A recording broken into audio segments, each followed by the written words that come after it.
Hey everybody, today Travis and I are down in San Diego finally getting our hands on the new Toyota Tacoma Hybrid. This particular model is also the new Trailhunter trim. So we're going to be talking about hybrid, we're going to be talking about Trailhunter, and we're going to be talking about maybe which Tacoma you and I would buy if you were buying one and if I were buying one. Yeah. Let's just grab the camera and get right into it.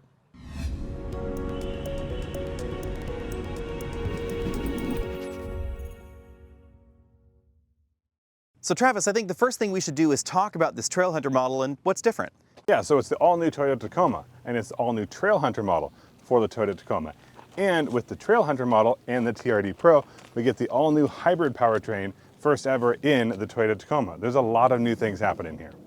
But let's start with the visual changes. So up front, we get some of the same changes that we find in the TRD Pro. We have the light bar right there. And then we also have below that the color changing fog lights. So you can go amber or you can go white.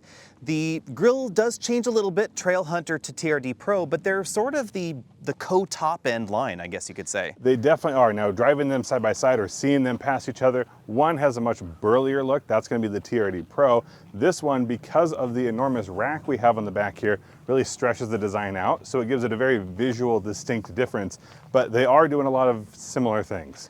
Yeah, and Toyota's calling this the overlanding model and the TRD Pro the more traditional off-roading model. Yep. I have to say though, I think that these sort of matte black fender flares make a lot more sense than the shiny black fender flares. I know that this Tundra is not a Tacoma, but we get a lot of the same sort of TRD Pro treatments on the Tacoma with the gloss black over there.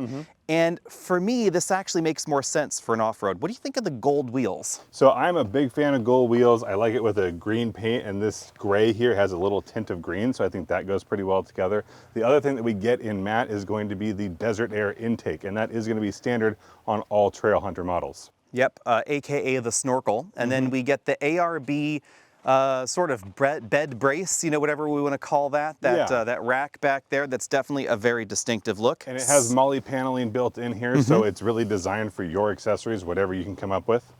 Same sort of fender flares there in the back. Obviously a lift as well, the same lift that we find in the TRD Pro. We get the Trailhunter logo over here on the tailgate. Which is a fantastic logo. I do like the look of that. And of course we get the red recovery hooks in the back and an ARB bumper. And you may notice what is unique for the Trailhunter model is that down here, there's no visible exhaust because we have an axle exit exhaust, not something coming out the back here. Again, it's for ground clearance, it's for departure angle, but it's just a very unique look that we don't find on a lot of trucks. And we get the power tailgate with buttons on the side. I have to say, I like that. I was really wondering whether I would like buttons on the side or whether I'd rather have a button on the hatch there or something. I think that actually is a bit more convenient because you can approach the bed from the side and there is a button on each side of the back, which is kind of cool. It's one of those things where if you go up to a vehicle, you're never quite sure where the hatch release is or where the tailgate is. The good news is that it's on either side, so you can't get it wrong. And let's take a look at the bed here. Of course, we have the composite bed that the Tacoma's been known for a while, and we now have an air compressor in there. So the compressor itself is in that little compartment. The air compressor display is up there. We also get a USB power port, 12-volt power outlet, and don't worry, they didn't forget about the inverter outlet. That's basically been borrowed out of the other Tacoma. It's right over here on this side, but because we have the hybrid system, it's able to put out more power. 2.4 kilowatts. That's basically the same onboard inverter that we find in a wide variety of different Toyota hybrids. Going in for a closer look at some of the details, I love the way the clearance lights are integrated there into the bed. And this has another trick up its sleeve. You can get a big bed in the back. Yeah, and so we've got the 6-foot bed here. That also helps to stretch the truck out. But if it really is the overlanding trim, we're not so worried about rock crawling, which is about keeping things as tight as you can. It really is about being able to put your stuff inside of it. And with the 6-foot bed, that's a heck of a lot easier. Yeah, and it's interesting because Toyota is one of the few companies giving us different bed options. We no longer have different beds available in the Ford or in the General Motors trucks. Right. But if you want a short cab or if you want a long bed or different combinations, you'll find them right here in the Tacoma. One of the things you don't get to pick on your Trailhunter model is the powertrain, and this comes exclusively with the 2.4-liter hybrid system that puts out 323 horsepower and 465 pound-feet of torque. If that sounds familiar, it should, because this is essentially the same hybrid system that we're going to find standard in the Land Cruiser, optional in the new 4Runner, and likely optional in the Lexus GX as well. It has a number of tricks up its sleeve because it still has a torque converter and it uses a traditional 8-speed automatic transmission. So definitely different than Toyota's hybrids of the past, like a hybrid Camry or a hybrid Prius, but also a bit different than some of the other off-road oriented hybrids and plug-in hybrids out there, say like a Grand Cherokee 4xe, which doesn't have a torque converter. Since this retains that torque converter in low-speed crawl situations, it's considerably smoother. And I have to say, this drivetrain is considerably smoother than the Hybrid Max drivetrain that's available in the Tundra. And I think that's all down to the software. This particular Tundra is not the one with the iForce Max system in it, but the one that is available in the Tundra and standard in the Sequoia has a very similar architectural design.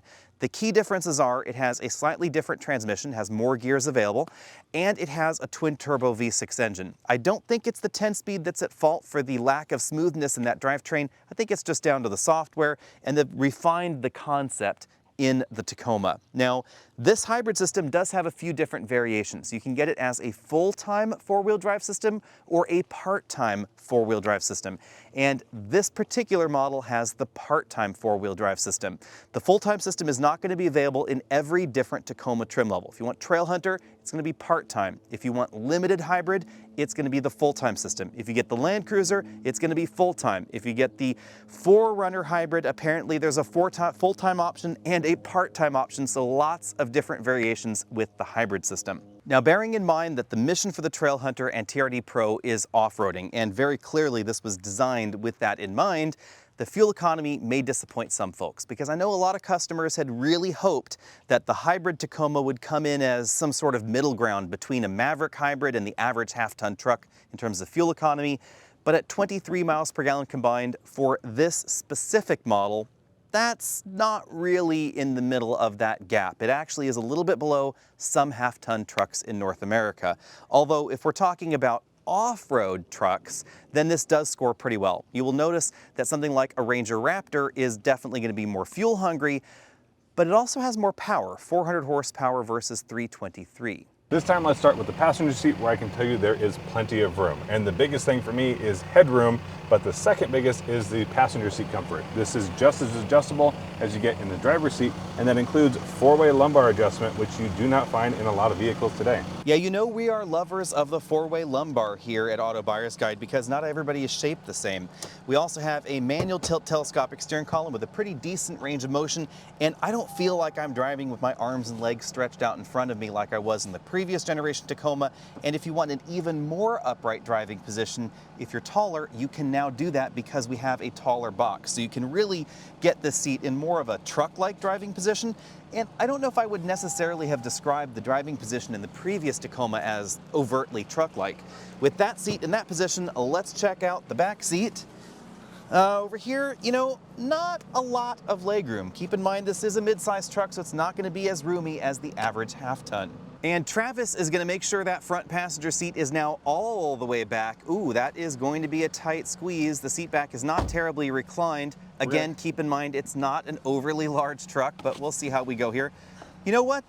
You fit in. So congratulations for that. In a pinch, we can make it work. And headroom, how's that? The headroom is not as good as the front, but still totally manageable. And actually that looks much better than the Ranger in real world situations. Yeah. The other thing I noticed versus the Ranger is the way the rear seats move. So let's see if we can do that. There's that little pull handle right there. This is one convenient thing I noticed in here, 60/40 folding seats. Now obviously you do have to either remove the headrest or move that front seat forward to do that. Back here we have the subwoofer. If you didn't have the upgraded audio system, you'd have more storage space. And then there's the jack right back there behind Travis. We also have seat bottom cushions that look like they're 60/40 seats, but because the hybrid battery pack has to live somewhere and that somewhere is right there under the rear seats, the seat bottom cushion doesn't actually flip up. One other thing we're missing is a center armrest. So as it is a mid-sized truck, it does not have all the features you would expect in a larger vehicle, but it would have been nice if we had a center armrest. We do, however, have two cup holders right there in the center console. But we are still missing rear ventilation. Yep, no vents there in the way back. As we take a spin around the interior, Toyota would like us to tell you that this is a pre-production prototype. A moonroof is available in the Tacoma, but it is not in this particular Tacoma. So your front seat headroom looks pretty good there, Travis. Yeah, there's plenty of it, and this seat is still adjustable. I'm probably down at the lowest point, but lots of room. What do you think of the dashboard design? I really, really am digging this sort of Formica look. I appreciate it, especially here in the Trailhunter trim. It's got great contrast in between the standard black you'll find in every interior with not just this color, but this kind of textured look. I like the way we've got the raised Toyota with the, again, orangish yellow accenting and going along with the stitching. So overall, this one, pretty good. Yeah, I really think that this trim, I like the sort of chamfered edges too. I like the way that they've done that. I think it really just helps break up the interior. And then if I move over here to the doors, you'll notice we have the Trailhunter logo right there on both the front doors. That's also kind of a nice touch. For me, the only major misstep in this interior, I think, is the location of that USB port. What do you think? Well, if you want to plug your phone in for the Android Auto, Apple CarPlay, and to charge it along the way, this is one of the least convenient spots you can find because you're not going to be able to reach back here easily. And as the driver, you have to lean all the way over every time if you wanted to plug it in, which means you're going to leave a cord probably dangling, or you're going to have to leave it up over here. Either way, you have to reach over every time. Yeah, I'm just not the biggest fan of that location, and I do tend to prefer plugging my phone in for smartphone integration rather than using the wireless system, which I should mention is standard. So wireless, Android Auto, and CarPlay is standard, and kind of cool touch, you can use this enormous screen for that functionality. You can choose to leave the left side of the screen open for system functions, or you can just use the entire display. If you did want to wireless CarPlay, there's the wireless charging mat down there, and there are some charge-only USB ports right there in that area where we have a big slot where you can store tablet computers or things like that. But I'm surprised by the location of that little plug there, since they could have just stuck it, I don't know, down there somewhere like that. They could have, but one thing I will mention, we have two phones right in here that are probably going to be secure as we're driving around. So this little shelf itself is quite a bit of space. It's just, I feel forced to put your phone there, and I don't think that's all that convenient for the driver. I do love that storage space right there. Let's check out the glove box below while we try and get our cord not stuck in there. Decently sized glove compartment for a mid-sized truck, but obviously not as big as some half-ton trucks. Yeah, there's room, but not a ton of it. And then moving over here to the center console, this is where we find the engine start, stop button, trailer brake control, heated steering wheel button, controls for the dual zone automatic climate control system. These are nice and chunky, and they're definitely easy to use with gloves on. I find these controls a little bit more intuitive than the ones that we find in the Ford Ranger because there are more physical controls. You aren't forced to use the touchscreen for everything. And everything in here is a little bit more condensed vertically, at least. You also have very clearly marked buttons and switches. And in this model, we have heated and ventilated seats, which is definitely a plus. Yeah, and one thing that some viewers pointed out is that this screen is definitely higher in the dash. Not everybody likes this sort of tablet computer bolted to the dash look. Keep in mind this is the biggest screen available in the Tacoma, and there are smaller screens as well, but it also moves that information higher up and closer to your eye line while you're driving. So I think that makes a little bit of sense. Now down here we have the various controls for the four-wheel drive system. Since this is the part-time four-wheel drive system in the hybrid, we have 2 high, 4 high, 4 low. We have the trailer assistant there, 360-degree camera setup, rear locker, sway bar disconnects, and a whole lot of drive mode controls. I think that this was a really good design, putting these basically 4 different controls here on this same control, because some of them, the drive mode, the crawl control, and the MTS all use this control ring in common for selecting the different modes. Yeah, it's a great efficient use of space, and they keep most of your components up front. You can obviously stick your phone here, but everything else feels a little bit less cluttered in the back. Yeah, 2 big cup holders there, so folks that love takeout drinks would be happy with that. And then a relatively small center console area. Remember that there is an automatic transmission essentially under that area of the vehicle. Now, if we go over to the driver's side of things, we have a full LCD instrument cluster. It has one of the latest software packages available from Toyota, and definitely a very truck-like design. I really like the way that they've made the speedometer and tachometer kind of look like gears. That's kind of a nice touch. And then we also get a color heads-up display. So because the Tacoma has been so popular, they've been able to put more features and functions in here than you'll find in most mid-sized trucks in North America. And speaking of features, we have the JBL sound system, which does include the pop-out center speaker. Yeah, that's kind of a cool touch. I kind of wonder how many people are going to lose that and then just be a little sad. Although you will be able to buy replacements from your dealer and then they're just going to pair with the vehicle very, very easily. Now moving over here to the steering wheel, it's definitely Toyota's truck-like steering wheel, very similar to the one that we find in the Tundra. We find the controls for the infotainment system and the multifunction cluster over here on this side, and then the controls for the adaptive cruise control on this side. Track forward, backward, they're over here. Volume controls, they're over there on that side. Then on this side, we find some additional controls. Specific to the Trail Hunter model and the TRD, we have the auxiliary switches. I like the placement there. We also have a button to turn on and off the AC inverter, lower the hatch in the back. I like the fact that you can power it up and down from the inside. An adjustment for your headlights there, and some other buttons here. So things like the back lights there, the light bar, the fog lights, etc. Now speaking of buttons, you'll notice we have the fog light button down here, and the fog light button is changing color. That's because remember I said the fog lights are color changing fog lights. So we have amber and we have white, and you switch them back and forth with that button inside. And what about the light bar? Well, that's right there just below that big Toyota logo. All right, everybody, it's time to get the new hybrid Tacoma out on the road. We're in a limited trim for the street drive here, and you know, feels pretty peppy. Yeah, from the start there's a strong push, and then the power builds up from the rest of the engine and turbo kicking in. Overall, it ends up being linear, even if it's not entirely linear. Yeah, you know, I have to say though, I kind of wish that they had provided us with a non-hybrid model to drive back to back. Yeah. Because I'm not sure how much peppier it really feels. You know, we get nearly 50 horsepower more, a heap ton of torque more, however, but obviously not for forever, because eventually you are going to run out of battery. Right, it is a small battery, so in this instance, we don't know if the battery is charged up or if it's on the low end of things, but if it is charged up, there is going to be a little bit more punch, and presumably there's going to be enough in a tight spot to get a little bit more out of it. So we've now spent a little bit of time trying to drain the battery as much as possible, and with the battery at a low state of charge, you definitely feel that it's a little bit less peppy from the beginning, but keep in mind we still have a pretty decent amount of torque from the engine.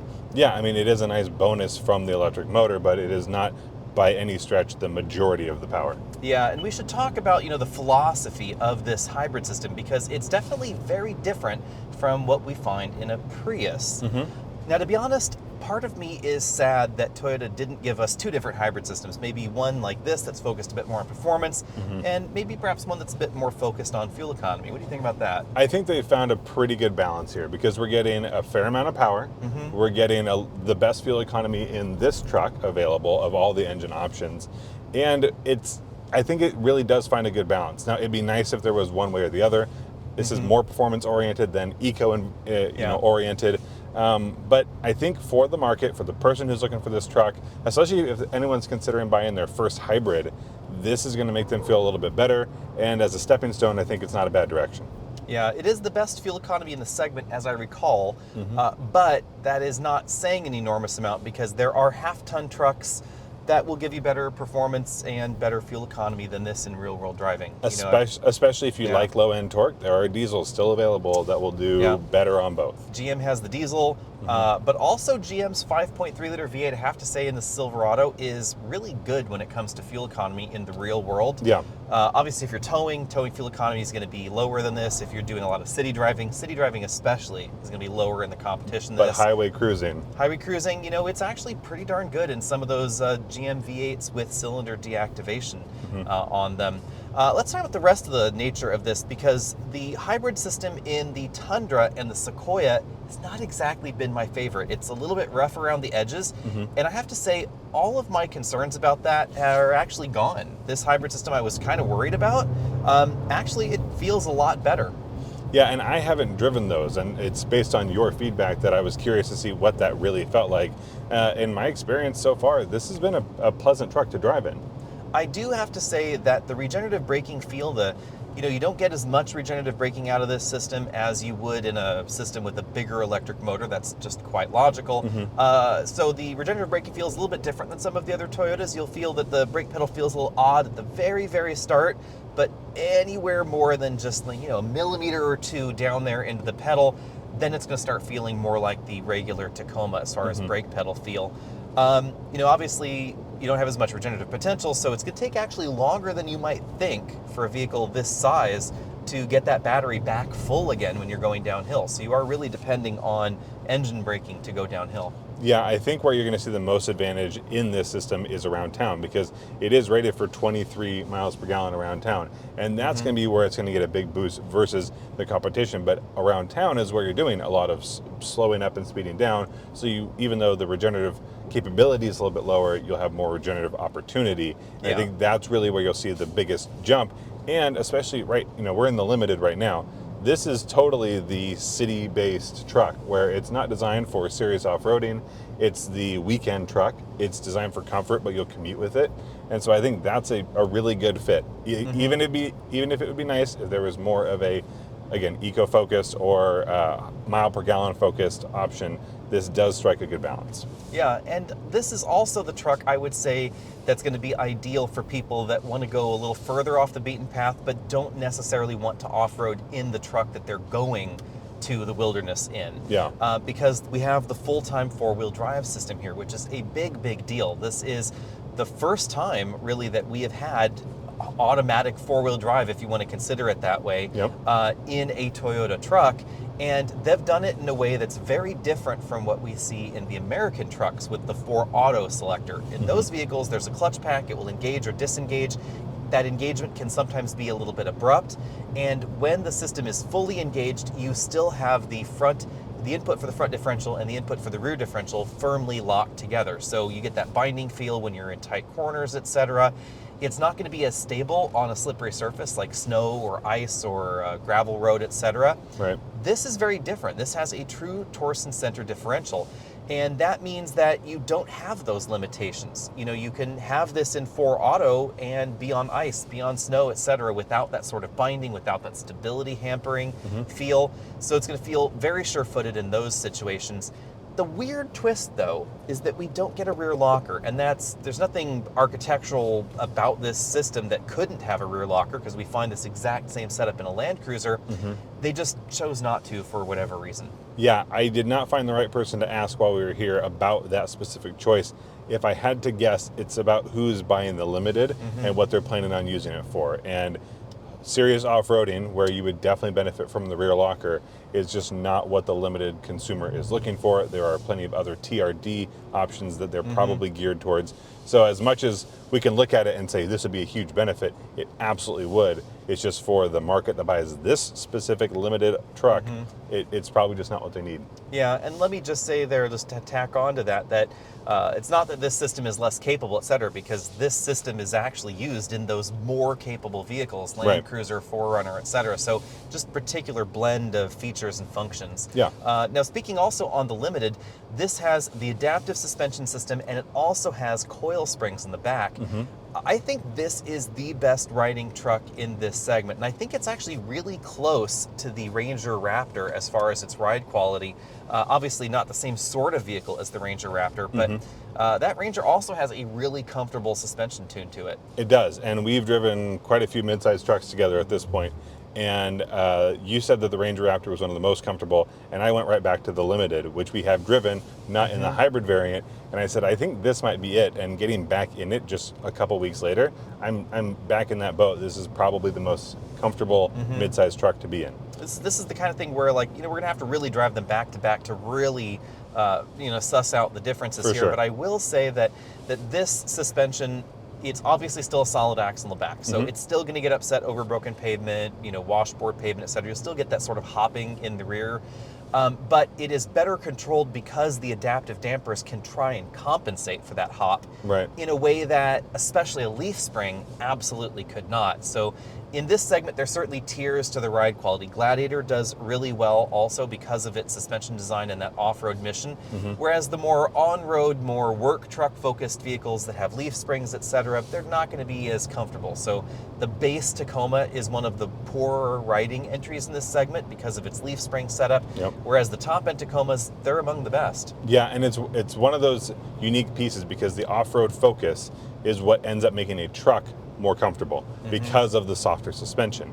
And this is not the off-road oriented trim. This is really the on-road oriented trim, if there kind of was one, and I think it's the most comfortable. And it's the most comfortable for the road, designed for the road, And again, that's just not what we find across the rest of the market. And what we don't see in this one is a massive reduction in tow capacity or payload capacity because of the off-road suspension. So there's a little bit of shining gold under the dust here. Now, bearing in mind that we haven't driven this or the new Ranger at home yet, my seat of the pants measure is that I think the cabin is a little bit quieter than the Ranger. I actually think this is now one of the quieter cabins in the segment. It definitely has to be. And again, we haven't been able to compare them side by side, but we have done quite a few miles in each of them, and this definitely comes across as quiet. There's very little road noise, there's very little wind noise. You hear more of our air conditioning than just about anything else. Yeah, but you do get some of that 2.4 liter engine gruffness in the cabin, and I will say that Toyota's 2.4 is not the smoothest, not the most refined four-cylinder in this segment, and there seems to be just a little bit less sound isolation between the engine compartment and the passenger compartment as well. So when you floor it, you do get a little bit more of that 2.4 sound in here. Yeah, it's a little more gruff. It sounds like it's working harder, and it's not the most enjoyable engine note.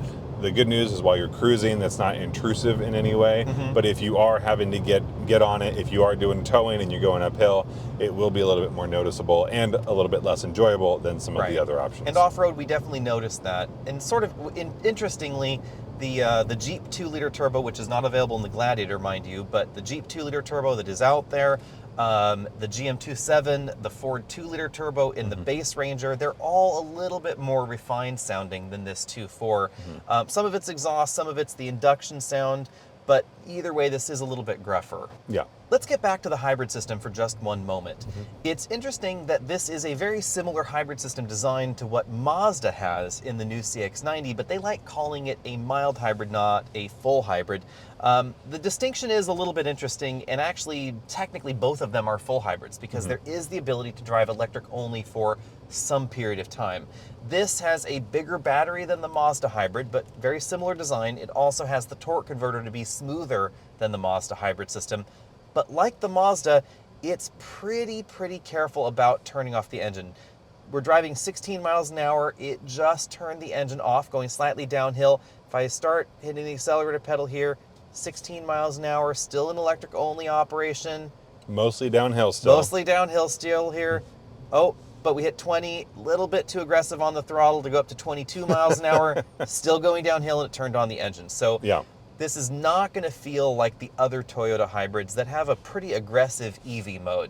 And again, it's because of the design of this system. You can think of this basically as next generation start-stop max, if you want to think of it that way, because most of the times the engine is going to be off. It's going to be when you're coasting in situations like this.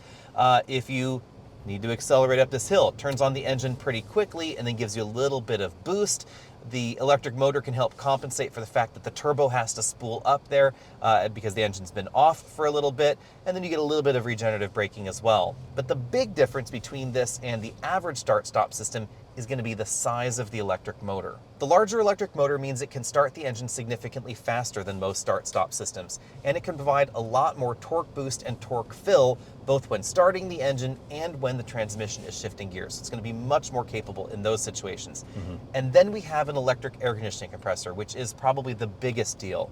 And that means that versus the average start-stop system out there, where if you're in Houston in the middle of July, you're not going to want your air conditioning off, so the car's never going to turn off the engine. In here, it doesn't matter, so you still get to save fuel. Yeah, and while this definitely is not a mild hybrid, I would call it a mild use of a hybrid application. Yeah, it's a milder hybrid than some of the other hybrids out there. Mildish hybrid. Yeah, and that is probably why the fuel economy is not as high as some had hoped, and that's probably where we should next start talking. Bearing in mind that this particular truck was driven up here to the area that we've been filming outside San Diego, and now it's on its return trip, but averaging 16.1 miles per gallon. Before we get to Travis off-roading in the TRD Pro Hybrid, I should add that I am surprised we don't find some additional fuel economy enhancements in this vehicle. There's no front axle disconnect feature, and in the limited trim, there's no way to make this a two-wheel drive vehicle at all. So that torsion center differential is always engaged, and that's not quite as fuel efficient as some of those multi-plate clutch setups, which is why we find those in some half-ton trucks out there. Half-ton trucks with automatic four-wheel drive systems, by and large, use that more efficient multi-plate clutch setup, and then some of those options give us a front axle disconnect to remove that mechanical loss from the system. Those are all going to have little incremental impacts on fuel efficiency. And that's probably the last thing that I should comment on here, is that in a mid-sized truck, manufacturers just don't seem to feel that they can spend quite as much money on fuel efficiency technologies like active air dams or active aero shutters and front axle disconnects and things like that, that maybe it's easier to justify in a more expensive truck. With so many trims of the Tacoma available, the TRD Pro's mission stays the same, and that is high-speed off-road capability. And one of the best ways to test that out is to give it a jump. So right up here, we're going airborne. But one of the other additions is this new seat, and this seat is best used at higher speeds. And this is the perfect example. Not quite total washboard, but we'll see some more of that later. What we have here is really high-speed driving, and this seat keeps me a lot more comfortable than it would in some of the other trims. And even if we're moving around a bit, I have to say we'd be moving around a lot more, even at lower speeds, than we would in some of the other trims, including the TRD Off-Road and the new Trail Hunter. Now, while a lot of these packages offer what seem like similar options, you're certainly going to get the most out of the TRD Pro.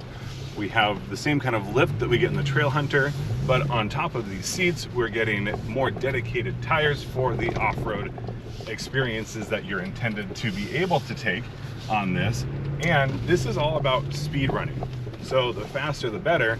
And in the Trail Hunter, it's more about crawling. So we are able to go through this course at a relatively high speed, at least as fast as I want to take a truck that's not quite mine, and be able to do it so confidently. And while we could do it in the other truck, again, it just isn't quite built for it. And you want to have the right tool for the job. So if you plan on doing more with your truck off-road, in the dirt, in the sand, that's really where you're going to get the most out of your TRD Pro. So let's dive into pricing now. The hybrid is a bit more expensive than some folks had thought. It's going to start in the TRD Sport model. Double cab 4x4, $46,300. If you want the limited hybrid, that's going to be $55,800. I actually like the idea of that limited hybrid because, of course, it's going to have the adaptive dampers. It's going to have the full-time four-wheel drive system as well. This Trail Hunter model started at $62,900. If you want the 6-foot bed, that's a bit more, $63,400. And the TRD Pro iForce Max double cab 4x4, which is quite a mouthful, is of course going to be the most expensive model. It's about $400 more than the Trail Hunter version. I have to admit, by the time you've worked your way all the way up to this Trail Hunter or the TRD, it does seem a little spendy. At $63,400 for this truck as it sits, that is a lot of money for a truck that has a lot of competitors. And those competitors are going to do a number of different things. They might be more powerful, they might be more off-road oriented. What they don't have is a hybrid, and what they also don't have is a Toyota badge. And I feel like you are going to be paying for both of those. So it really depends on what specifics you want in the truck. And if you want the overland truck, this one is from the factory designed to be that, but you are in fact paying for it. Yeah, so that Raptor, you were commenting on that a lot. So what is the price of that Raptor? So that Raptor starts at just over $55,000, and Yeah. that is a lot of power, a lot of kit, a lot of performance, and a lot less money. Yeah, so 400 horsepower, twin turbo 6-cylinder engine, 10-speed automatic, so extra gears. The fuel economy difference, it's not honestly enormous, and it would take you quite some time to make up the $5,000 price difference between the two. Yeah. But you know what? I have to agree with you. When we were at the Ranger event, you said you liked the interior a bit more than the Ranger. You know, I think after having spent a day in here, I think I might flip-flop my answer and then re-agree with you, especially with the Trail Hunter trim. I know I've said this in some of the other videos where I'm looking at Trail Hunters, but I really do love this sort of, you know, 1990s Formica countertop kind of look there with the big Toyota logo embossed in the dashboard. I think that speaks to me. I also think that, you know, the software on the infotainment system, it's not exactly my cup of tea, but I like its position in the dashboard a little bit better. I think between the interiors of the Tacoma and the Ranger, you're looking at two very different styles, two very different missions, and this certainly has the rugged appeal, the rugged effect, but I really like the stitching, the extra piping that orangish color that may or may not be coming through on camera. And we have one thing here that you noticed in the Ranger. We have 4-way lumbar, and we have a more adjustable passenger seat. So if you're riding side saddle, it would generally be harder to find a less comfortable passenger seat than in that Ranger. I would agree. The Ranger passenger seat wasn't great, but the driver's seat was fantastic, you know, for my body shape at least. The rear passenger area, honestly, it's pretty similar between this and the Wrangler, so I think it's a little bit of a toss-up. If you're putting passengers in the back of your small pickup truck, keep in mind they're all pretty small, though. There's not an appreciable difference in terms of rear passenger room. So let us know what you think. Would you get the Tacoma? Are you interested in the Ranger? Or would you go in a slightly different direction and maybe get one of the General Motors twins? I do think the Canyon looks fantastic, but logically, Toyota has reigned supreme when it comes to reliability and dependability. Every new model is going to have some mistakes, so we don't know exactly what first-year reliability is truly going to be like on the Tacoma, but if I had to bet, first-year reliability here is probably going to be better than first-year reliability over there on the Ranger. Hit us up down there in the comment section below. Let us know what you would get and what do you think of the pricing on the hybrid lineup. It is a pretty penny over the non-hybrid for a very, very modest bump in terms of efficiency. The best way to look at this hybrid is as it giving you more passing power, more uphill acceleration. But remember that if you're towing the maximum tow weight on this and you're going uphill, there's going to be a point where your power level returns right back down to a regular 2.4 liter turbo because the battery will be exhausted and it's not going to be doing anything extra for you. So let us know what you think of that down there in the comment section below. Hit us up on social media, Facebook, Twitter, Instagram, etc. And we'll see all of you next week.